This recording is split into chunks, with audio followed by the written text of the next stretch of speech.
What's going on, boys and girls? Pete here. Welcome back to another stream highlights video. Just the best bits coming at you from Friday's stream. Friday's stream was like getting hit in the face with a massive bag of money. Literally every spot I played, I just flopped something great. Okay, the session starts off a little bit slow where we're just finding our footing, not a lot is going on, and then suddenly, bam! Like the hands come thick and fast. I don't get many sessions where I just swing 6 buy-ins in like an hour and a half, 2 hours, whatever this was. But this was one of them. Hope you're enjoying seeing me run good, but also try and play my best and talk through all of my hands at the same time. Let's get into the action. And don't forget, the Carrot Poker School is available on carrotcorner.com. It's been out for a few weeks now. Look at the course syllabuses, find out what our academic, university-style course is all about at carrotcorner.com. Let's get into the action. Let's go.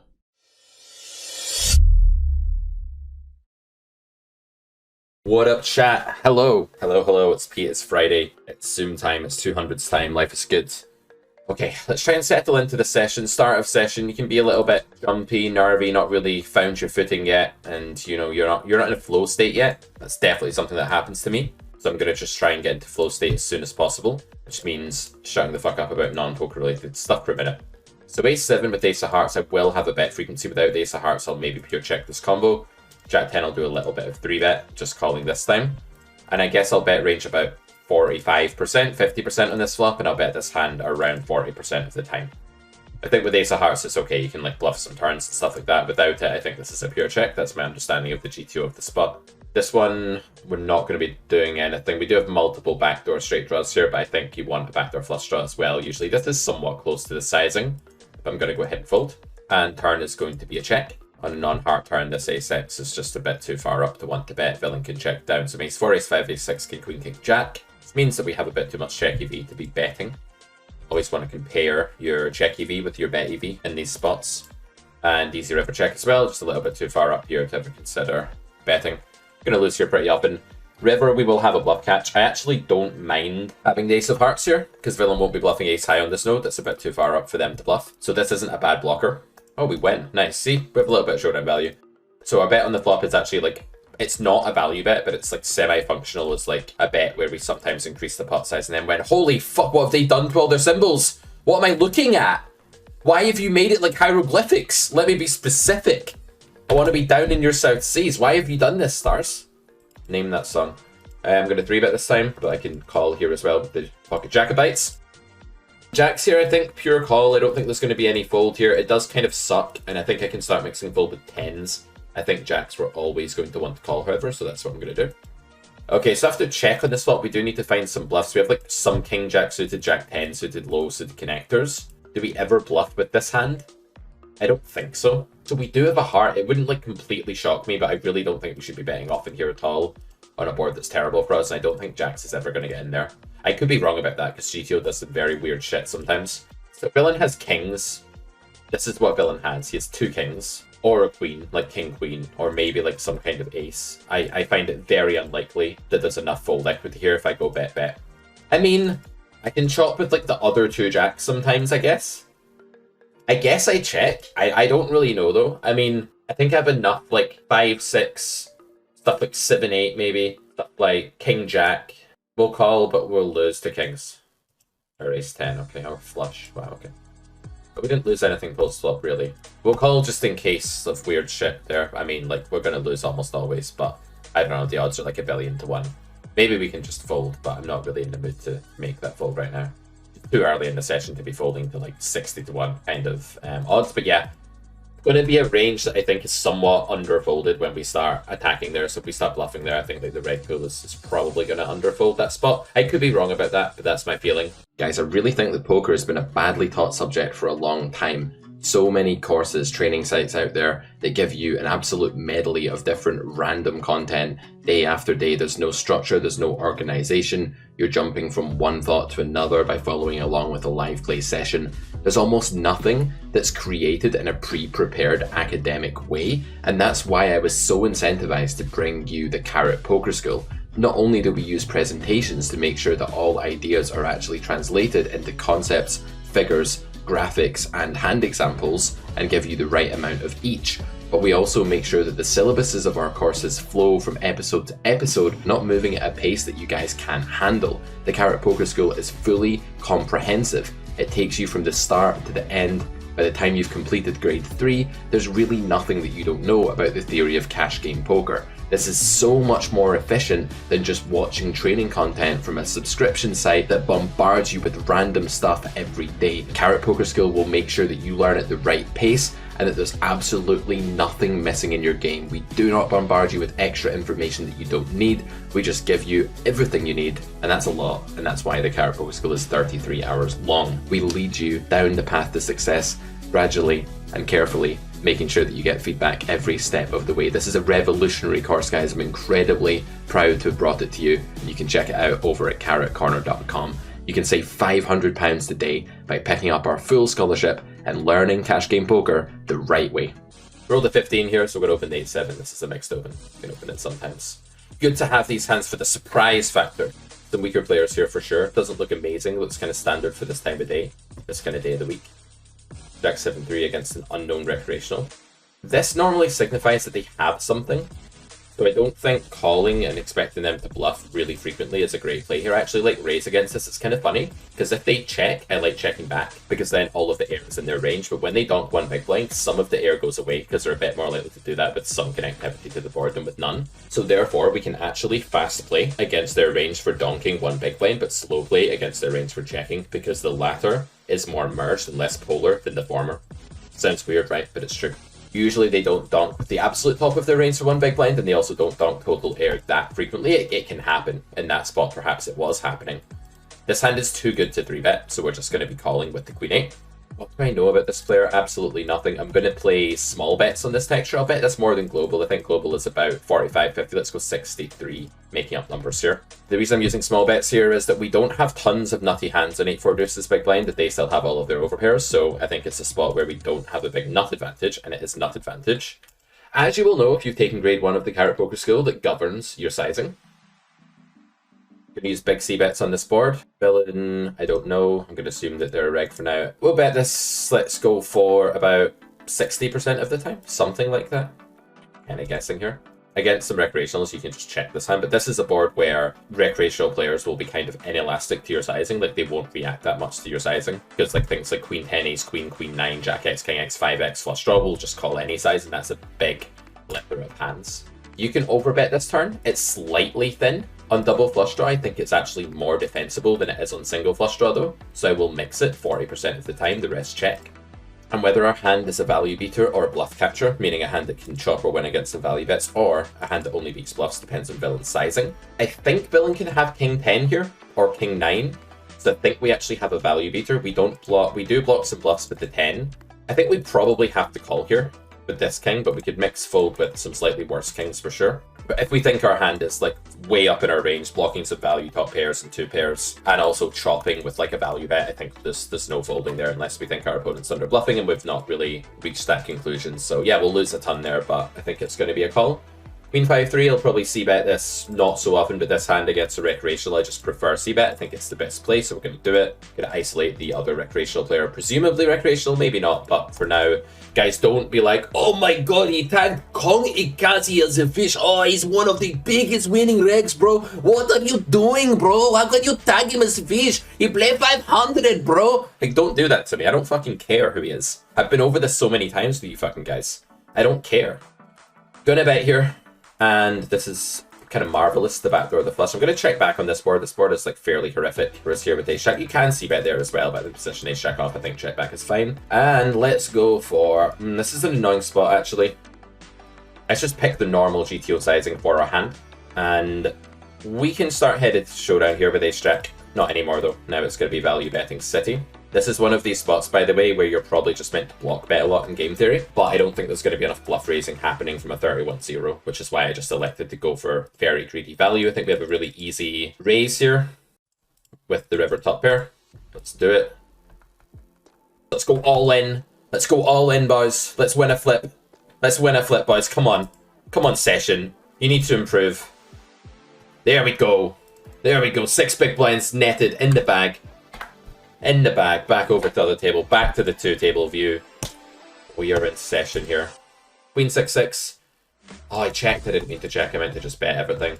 I should just bet everything there. I'm going to call here, though. They can be over-bluffing, over-merging. We can bluff river sometimes. We have, obviously, that. That can happen, boys. That can happen. I don't think this is a raise. There's some boats here. Not many boats. Is this a raise? This is super close. He doesn't have queens. Actually, there's not that many boats. There's, like, some king 6. I have no fucking time bank. Jesus Christ. Should probably have raised, but I had no time bank. Yeah, against pot, I should probably raise. There's some jack 9 as well. There's some king queen. There's a bunch. I should have raised there, guys. It was just I had no fucking time bank at all. This guy's tagged pink. Utter maniac. Depends if they're a 3-betty maniac. I'm gonna open and drop my sizing. I want to be in hands with this player. Okay, maybe a 3-betty maniac. I don't know. That could be a losing open if so, but it's no big deal. Let's 4-bet to 2460. We can actually go smaller here. Let's request time. It's not going to fold my hand, is it? Let's go smaller here because we're against big blind. We don't have to go huge here. Big blind's range is naturally quite polar. Ace 6 we can mix. Do like 50% raise, the rest call. These bad offsuit aces are absolutely fine for this task. Big blind bets is obviously a very good player. We just don't have the strong reg tag on for some reason. And Ace 6 we're going to go ahead and fight. This situation, we're going to be using large bets. 6-5-5, it's not a board I'll have a massive bet frequency. With a spade and a diamond, I will have some bets. I'm going to go 33 with this hand. That's a guess. I roll it this time. 60% pot is going to be my large bet sizing on this node. Ace-queen with a heart will be quite a frequent check. This ace-queen won't. This guy's a pro short stacker. I think king-queen is a pure call against this. Well-constructed 3-bet range, nice and polarized by a professional short stacker there. What they don't want to do is 3-bet to merge, because then we jam on them and life is kind of sad.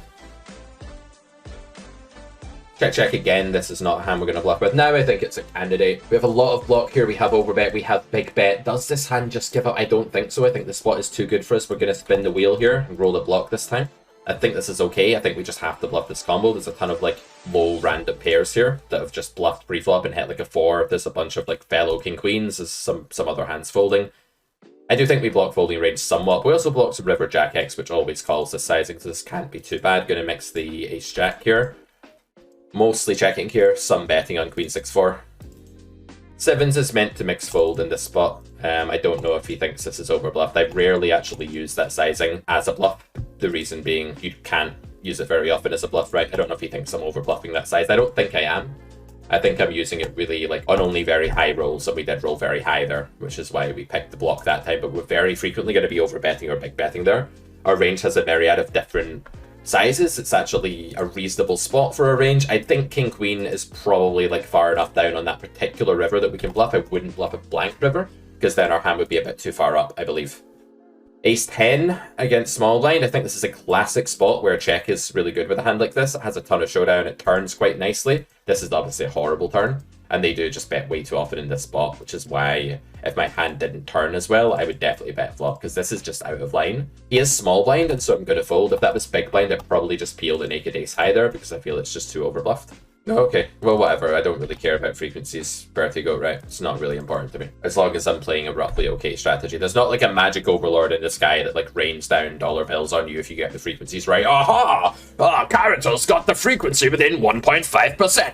Haha! It rains cash for Caritas. Yes, very good. That doesn't happen. That doesn't happen, guys. Gonna go ahead and just 3-bet this. This is really thin, but against the recreational player, I think it's winning. You don't get 4-bet very often. 6s, we will call. Flop a set, boys. Let's fucking go. Let's fucking go. I'm gonna call Jack 8 here. And then we're gonna raise.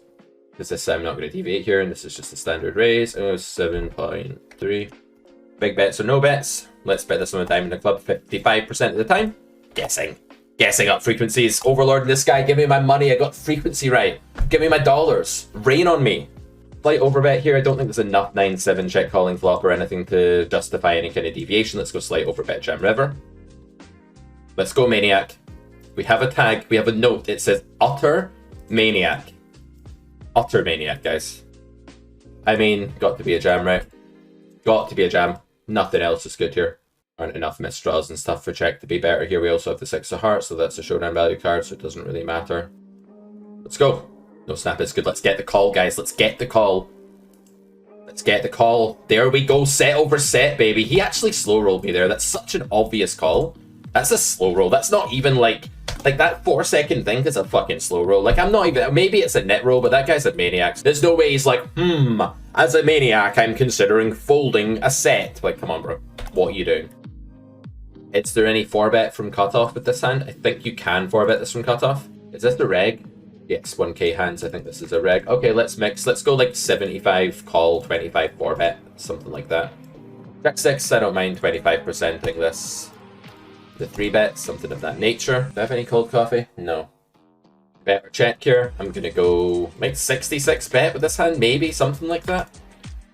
Won't be as much bet as you guys think. I'm gonna go big bet here, and I'm gonna bet this hand about 2/3 of the time, checking occasionally. The reason I use big bet this spot is my range is drowning in like amazing fucking value hands. Like, big blind loves this extra, right? Both nut wise and equity wise. Turn is another mix. I think it's high frequency bet, not like full frequency, but very high frequency. Probably 70% bet. We can go for 60% instead of 75. I remember to use the right hotkey in this spot. Against jam, I think we just have to call. I wouldn't be shocked if the other jacks jammed, if the 10s jammed occasionally in these positions. And now after check call, this is definitely just a blast off. This is definitely a value shove, because aces, kings, queens are meant to check raise flop or raise turn often enough. Okay, if he's butchering here with aces, kings, queens and playing them like a net, we get punished. But I'm going to deviate, I'm going to make the jam. Gonna take my time, but it's just not supposed to be a spot where there's, I mean, there might be some aces, there's just not meant to be that many overpairs here. We're gonna be brave here, guys. We're gonna go for this thin value shove. No snap, please. We'll get stacked here sometimes, but you have to get stacked to value bet thin enough. I mean, if he net rolls and then calls, I'm gonna be sick, because it means I made like a dreadful play against this human. I didn't know, obviously, that they were that type. We don't get paid that time, but that's fine. You've just got to be aggro in that spot. You have to understand that villain's range composition is just not overpair heavy when they take that line. If you like the way we teach the game, if you like the way we talk about poker, the way we play poker, apart from forgetting to value raise the ace jack on the river in that last hand, nothing to say about that, move on. Check out the Carrot Poker School. It's basically 32 hours of me teaching poker theory as well as I possibly can. Gonna call ace queen here. I mean, this guy is 25-8 so far. It's early days. I'm still gonna peel. This is an absurdly good price. Let me just switch to single table view. Easy fold. I don't care what you're doing. You probably have a pair almost always. Fuck you.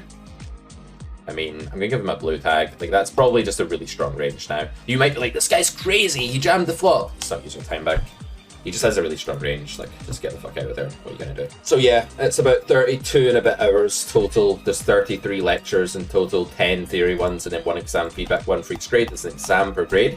It's a PDF that you work your way through on your own. You can use a solver, but the exam asks you to write down explanations of things. It's very comprehensive. Then you can watch the feedback video. This is all available on carrotcorner.com, and you can save £500 today by using the full scholarship bundle deal, where you get grade 1, grade 2, and grade 3 for only, well, way less than what you would have to pay for them individually. Let's go 40-60.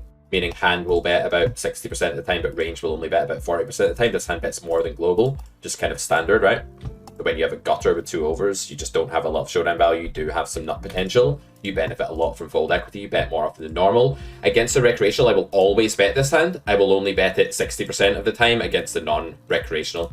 So I'm actually delaying my aggression to the river here. I will easily clinically beat 75 the river here when checked. I have nothing to think about. It's absolutely no-brainer. River blunder theorem spots. We say grade 2 lecture 1 of the CPS of the Carrot Poker School. Get in carrotcorner.com for that. That means that basically bluffing river is inherently winning and not bluffing river is therefore a blunder. So happy to see the check here. We need 40%, 42.5% fold equity for the sizing I'm about to use, but we get about 60-65% in reality in game theory because villain's range is so weak here. Great spot for us. Really great spot to bluff in. You'll get called sometimes, you know, whatever. Move on. You get check raised sometimes too if villain's good. If villain's not good, you never get fucking check raised, then you can value bet until your heart's content. The main restriction here, if you have a hand like a bad ace or 9x, you might see a solver nittily check back like king 9 or like ace 3 on this river sometimes, and the only reason you'll see nittiness like that is that the other solver is like a complete snake, and it's like waiting to check raise in this spot. 6-9, I'm not going to mix any 3-bet, I'm just going to call. I will mix raise with call on the flop here. Really tanking. Must have like a totally indifferent hand. Nice. Got-ems in the chat, boys and girls. Got-ems in the chat. Every little pot helps. So here I'm going to use a mix of block in my strategy here. I actually don't. I think I'm just going to use big bet when I bet. I think this hand has to bet. Actually, it could check raise at a low frequency. I should mix some check there and do some check raise, but mostly it has to bet. I'm going to cold call the queen 10. I don't want to reopen this spot, but I do want to play a spot with Vandal. Make it straight in the river, running good. Overbet's a thing. We do block some bluffs here. I don't think check is an option. Check could be an option at some frequency. I don't hate it, actually. I know that bet's fine here, and I don't know that check is fine. So I think we'll just overbet here. Holding here. Standard sizing. We have so much air in this spot, guys. This is like an overbluffed spot from me.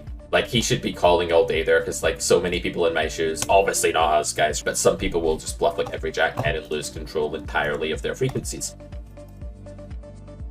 We can fold here. We can call. Let's go 60% call. The rest fold. Pretty good flop for range. Not bad, not terrible, not great. It's kind of in the middle. Gonna be calling threes. Pure, we can raise a little bit here as well. If we don't have a club, I think we can raise. With a club, I don't know. Does it matter? I don't think we raise without a club. Do we? I think we just pure call this combo on the paired board. I don't think there's any raise with this one. I could be wrong. I don't think there is. Very good spot for a range indeed. This is a great turn card. Gonna just isolate this weaker player here. Gonna go 8.4. Keeping my sizing down. So many uncapped ranges, including a shovable stack after me. Don't really want to go above 8.4 here. Nice flop. Value betting small comes to mind as a play. I quite like it, actually. I think it's the highest EV line. I'm not going to care about my range or what I'm doing. Threes really doesn't like getting check raised in this spot of this SPR. I think it's probably a pure check. I mean, it might be. Does it do a bit of betting? It's clearly super vulnerable, but trouble is I feel like if they jam, it's going to be under raised. I don't know. I'm kind of leveling myself here. Jack 10 on this turn, kind of close spot. A little bit shorter time. Again, not loving the idea of facing shove. Let's check and then navigate river. We make a flush. Nice. Let's check here as well. I think it's probably a pure check. It might be some bet. Probably is some block bet here. And I guess we're going to raise river here against this. Are we going to go all in? I think we're going to go all in. There's some hands like eights. There's some... I mean, all of the flushes beat us, but there aren't lots of them. We block loads of them. Let's take our time here a little bit. I guess we have to check. We beat ace queen. We're going to lose a lot. Ace jack. Okay, that's another hand we beat. Let's go all in with the flush. No snap, please. Okay. Yeah, I think there's probably some bet with the threes. I don't think it's a spot. The thing is, in these spots where you can get check raised and you have this little chunk of extra equity that you really don't want to get blown off, sometimes the solver is like, nope, not betting, not reopening the action, you can't make me. And it makes sense why it does that, chat, right? It makes sense why it does that. 5-7 pure call, 9-7, 10. Reasonable board for range. This one's a pure check, but I will use big bet on this texture when I do bet. There's enough nutty stuff going on for me here that I'm fine with that. Gonna check this one. Pure, what a turn, boys. What a turn. We're running pure right now with the turn cards.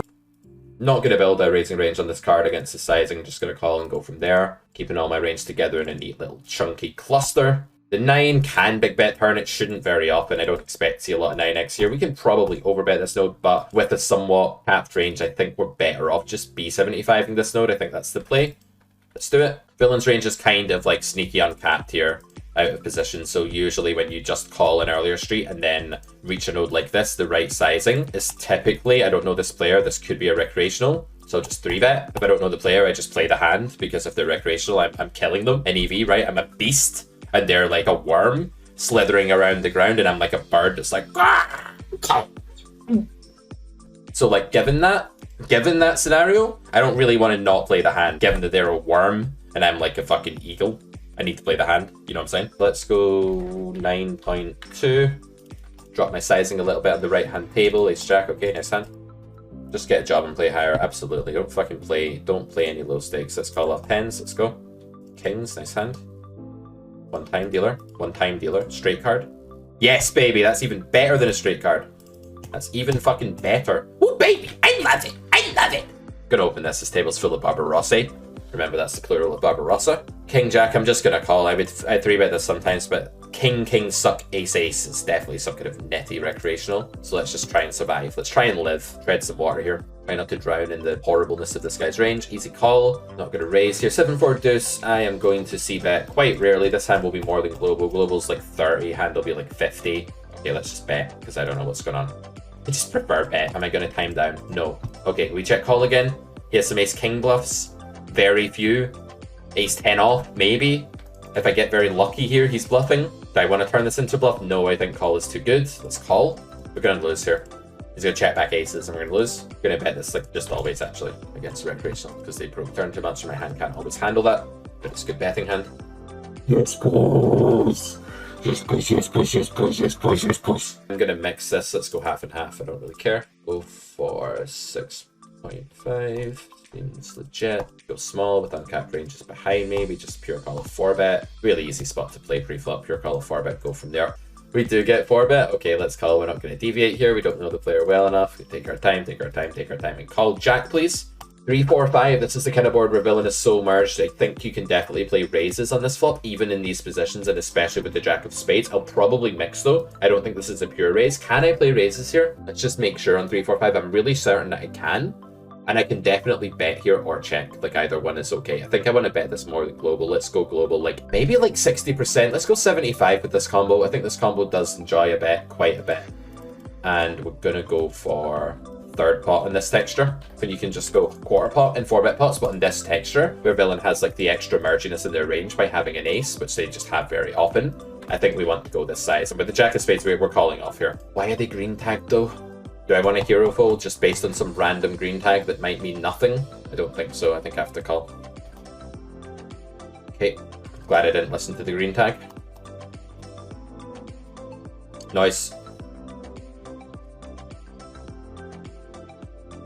Easy 3-bet here. 4-bet rather. Although we could cold call with this player in the hand actually. That might be better. I'm going to cold call because then I'll find out if they have something really good. Because yeah, this is a cold call spot. This way I'll find out if they actually have like the very top of their range and stuff, because they'll just like they'll like jam, they won't snap call. So this is a pretty good spot now. If we fade the overpair from Red Hood, we're in pretty good shape here. I think we just want to call flop and let this player make mistakes. After check, I think we actually just want to pure bet this combo. It strikes me as a pure bet because this player looks passive, and I'm actually going to choose half pot here. With player in the hand, I think I just need to pure bet. Obviously, they can be checking strong here. They can have overpair, etc., etc. If we get jammed on, which will be the normal raise size here, it's a little bit weird. There's definitely like some draws. I mean, there'll be like flush draw, there'll be like overpair, there'll be other ace queen. King queen seems too thin to jam. Call is interesting. This can be king queen, it can be tens, it can be jacks.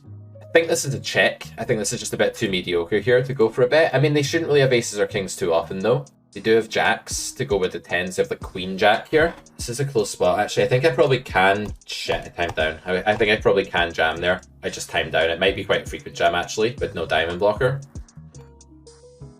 King jack gets there. Diamonds get there. 4-bet pot, meanwhile, it gets Welsh Gaz. Gonna just be betting range here. He shoves.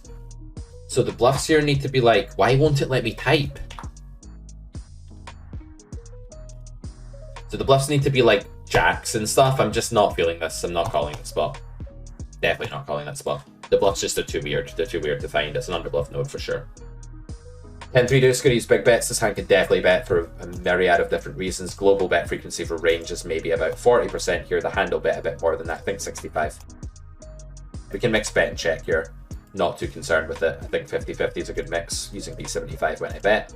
Check this time. It made it both very, very underrepresented hand at this point, which is great. And it's also weird, puts us into a bit of a weird spot. Obviously raising river, hands that beat us, ace 3, ace 10. Ostensibly not many of those though. Against block we have a very clear raise. Am I going to have 2 raise sizes here? No, probably just 1. So I don't have a lot of nutted stuff now, so I'll probably just use the smaller kind of raise size here, rather than having a big colossal one.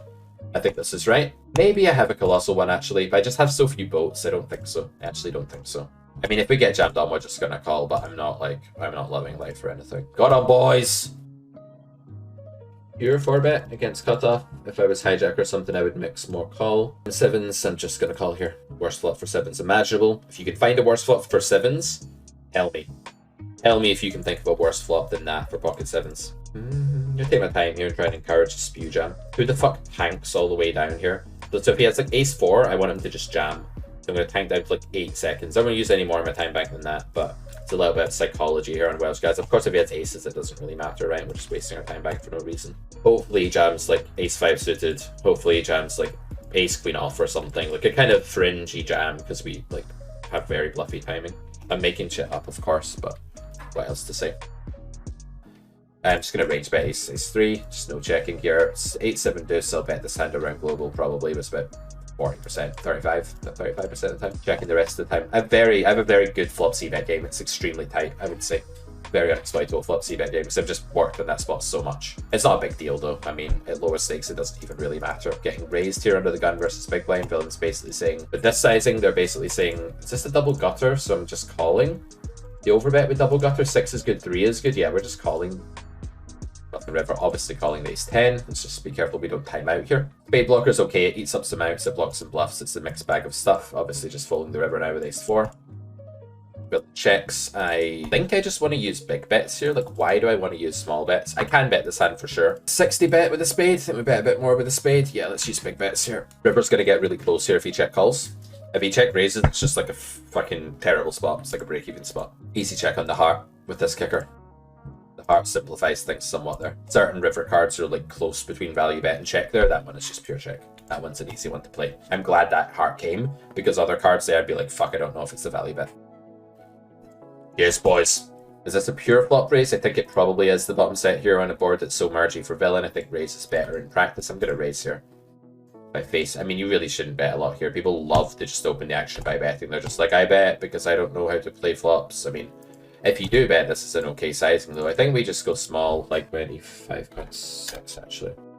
Yeah, I mean, just don't bet the spot too wide. You can get destroyed by someone that check raises a lot in that spot if you see bet a lot there. I'm not saying that guy's over c-betting, but people do. Just going to go 10 against 2.1 with my sizing, regardless of what I've got. Yes, man, it's fish. Let's go. Let's go. I love it when a fish has fish in the name. This spot sucks, man. Against a weaker player, this is quite close to a fold, actually.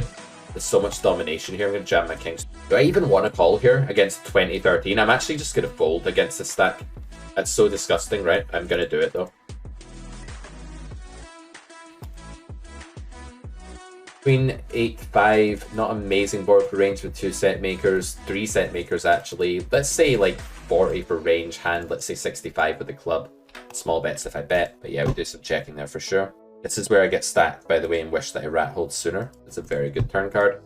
With a club, we can check a bit more than without. I think my range bet's about 60%, 50%. Bet my hand about 50% here. We are deeper than normal, so let's bet a bit bigger than normal here. Get a bit greedy. Yes, there's queens, there's eights. That's a very good card though, because it means that if they have queen jack, queen 10, 8, 9, they can't hit 2 pair. It also means that they can't have 5s as often. Only 1 combo now instead of 3. So this is a pretty good card. With the club though, we want less bets than we do with like king of hearts, king of spades on this node, I believe. But we usually do have one of these. That's a very good run out. We lose to queens, we lose to 8s. 5s is now impossible. I think this is just shove. We block busted flush draws. Yeah, this is just jam. It's time down to 4 seconds in jam. Don't have queens. How can you not call when we time down to 4 seconds? It's such a bluffy timing. No big blind bets. It's such a bluffy timing. We could check this hand actually. Let's go 70% bet, 30% check. I think we just want to use big bet here and build mostly around the jack. Check this time. This is a key play. This is a pro play that's completely fine in theory, but no one ever finds it below a certain level. So if you guys play like 25 and L, no one will ever make this play that you see me make right now. And we have some raises here. We raise frequently. I don't think we always raise. Believe it or not, I don't think this is a pure raise. I think it's like a 66% raise. And we rolled a call, so I'm going to slow play my ass off here. This is an insanely underplayed hand, but that's okay. We can do this sometimes. Trips is not that good a hand for value betting and raising. It just isn't. It's not like a set where you unblock all the other stuff and there's all these pairs they can call with. Trips is a more polarizing situation for everybody, and that's why you're allowed to slow play more. We just have B75 here. We get bluff raised, sometimes we call it off. Yeah, but we don't actually have overbets on this node. Our range doesn't really support it. This is pure call. I'm going to raise this like 75% of the time on the flop. That is a very nice hand. Let's check 33% and overbet the rest of the time. Let's go, Naja. Let's go, Broseph. Yes, let's go. Let's overbet again. We're going to jam. We could jam here in theory. I'm not going to bother building jam right now. Let's overbet. When the first overbet gets called and you have 2 diamond blockers, you get called a lot here because you block the busted flush draw that folds. How many combos in 9-6 are there? Like 3? That would be very unfortunate, wouldn't it? Call me. God damn it. God damn it, bro. Let's do some 3-bet here, not always. And let's call 4-bet to 19.6. Seems fine. Where we hope to run into the part of his range shoves, like ace king, aces, queens, all of this stuff. They can call a ton here as well with position. This is a common play. I'm going to just be range betting like most of these flops, so just go like 11-4, stuff like that. We can do it quite quick because we are just betting range here. Ace-8 we can mix. Going to go ahead and 3-bet bluff this at some frequency. It's kind of a 3-bet bluff. I mean, it's the sort of spot where we get called by like Jack 10 and then we're in okay shape, so it's kind of weird, speak of the devil. It's kind of weird to describe things in that way. So we can bet or check on the turn. I don't have a big preference. Probably 60-40 in favor of 1/3. Definitely like either play is okay here. I'll take my time. I'd take my time a bit if I was bluffing. Jack 10-3 is relatively good for range. I tend to use small bets on this flop. This hand will usually bet with a little bit of check, probably. Go ahead and bet here, and I'm going to go ahead and bet here. So this one can check for sure. Like aces can definitely be a check. Nice, got him once. Sevens is a rare guess. Fours and deuces don't exist. It's really just nines with a little bit of sevens we lose to here. The king is an annoying card because he's going to fold river a lot now. Unless he has like ace, king, king, queen of hearts, like things like that, then we get snapped. If he has like tens, it gets folded, it gets overfolded here by put. We don't even block, like the thing is people will check back king, queen here and shit, even though they shouldn't. So just definitely shoving. No snap, please. Because the snap is nines. Now we hope for the call, because we're winning. Certainly. Yes, we're getting slow rolled. Come on. Come on, bro. Oh, I'm just not getting paid off on the river today, guys. This would be such a great session if my river value bets were getting called. Man, how many times are we going to get aces today? This is quite luxurious, right? Getting spoiled. Okay, we get 3-bet by a recreational that looks quite loose. We can get stacked in this spot a ton, but we're going to 4-bet. Especially if this cold calls, then we can just like jam or something. Min 4-bet, huh? Can I slow play here? Are you bluffing? You're a professional short stacker. I should mix this. Maybe I should pure call, actually. I don't actually know how to play against this. What is this play? I'm going to mix because I don't really know what's going on here. I'm sure I'm meant to do some slow play. Yeah, I think we'll probably just 4-bet. Get this in if we have to against someone really loose. Yeah, I think so. We call only here. What'd you say? If he has like king 10 of clubs, I'll be so mad that I didn't just jam here. That's just a call though, right? There's a lot of 10x in this range. Easy check with this hand, I think. I think this hand's we value bet here. I don't think this is one of them. Obviously, we don't fold river this SPR. I mean, yeah, I think we have an easy value jam. If he's slow playing this spot, it'd be very impressive. God, the problem is we have almost no bluffs here, but we do have some overcards like king, queen of diamonds and stuff. So yeah, I mean, this is just a shove. Yeah, I'm gonna shove. Definitely a pro short stacker. He's on multiple tables. Someone told me, I think yesterday, that he's a pro short stacker as well. Yeah, so same thing, whether we do this pre-flop or do this now. Jack 4, I think we have to call. Against that sizing, I could be wrong. Maybe it's still a fold. That could be a bit loose, actually. Unknown player. Probably a skill edge here on average. I think pure call for now is the play. Until we know that this is somebody that's good. Because it's a mix. There we go, boys. What a session this is, huh? Just jinx myself, probably queens now. We can have raises in position on this board. It's not a board he's really meant to bet all the time. I'm going to mix though. I don't really care. Wow, it just gets better and better, doesn't it? Holy shit. This is a heater session to end all heater sessions. I mean, it's not like I've had like plus 12 buy-in sessions before. It's not like that much of a heater, but definitely we're hitting stuff today. We are hitting stuff today, guys. This is a reg with this sizing for sure. Never ever raising here. We have the board too locked up. Never raising. Let's find out if I've jinxed myself by celebrating before I won the hand. Let's find out. Okay, we have the best hand, but unfortunately this spot's folded always. Why would you check the spot and then call? Do we have some kind of exploit available here? Can I do something like weird and funky? Okay, it's being weird. I wonder if I can do something weird here just to try and like cause some kind of spew sometimes, because this spot is just like humans will just, they'll jam the cases here anyway, right? And then they're just not gonna pay off whatever I do. So I don't even know that I need to jam. I think they just have give ups all the time, and like I don't even think I need jam there. And like sometimes they may just bluff raise me because they feel like it, because they're uncapped and I'm capped. I want to give them some room to do that there because I think it's super overfolded. Super high fold frequency in GTO anyway, and then super overfolded by humans. Let's go for 3-bet here. We keep getting aces today. If you're just joining us, we keep getting aces and we keep getting sets. So it's hard not to have a good session when these things are happening. 9-8 deuce, we're going to play big bets on this texture. This hand actually maybe more of a check on blocking the 9 here. No, I think it still does a lot of betting actually. We block Jack 10 too. Let's just go like half and half with this hand. I really don't know. I think it's going to be somewhere around there. I want to go, can I have time please? You're going to give me time, right? Yeah, okay, good. Go 19.4. Good, villain calls. Turn I think is a pure check. I can't see why this would be anything else. I can't see why this would be a value bet because I'm using bigger sizes here. So this is just going to be a check. With its kicker for the ace 9 of spades we can bet. I think just check call. I think this hand is way too good as a check call to ever be anything else. 4-bet pot here. Top 2. Let's bet 10.6. Let's just call.